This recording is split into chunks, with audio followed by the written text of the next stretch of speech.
বন্ধুর সাথে যখন শপিং করতে যাই তখন। ভাই এই প্যান্টটা আমার অনেক পছন্দ হয়েছে। ভাই এই প্যান্টটা প্যাক করে দেন। কত টাকা? 1500 টাকা।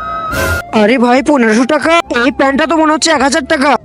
ভাই দোকানদার মানবে না, তুই 1400 টাকা দে। ভাই তোমার জন্য 1450 টাকা যাবে। আচ্ছা ভাই প্যাক করে দাও। মায়ের সাথে যখন শপিং করতে যাই তখন। মা এই জিন্স প্যান্টটা আমার অনেক পছন্দ হয়েছে। দাম কত এটা? মাত্র 1500 টাকা। বাপরে 1500 টাকা দাম।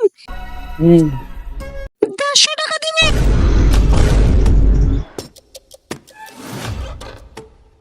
মা কেন সবার সামনে অপমান করছো? 1500 টাকার জিনিস কি তাই 150 টাকায় দেয় কোনোদিন? দেবে কিনা তাই বলো। হবে না এই দামে। চলো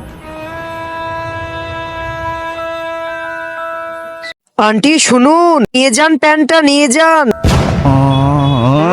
हमारे यहाँ ऐसा ही होता है।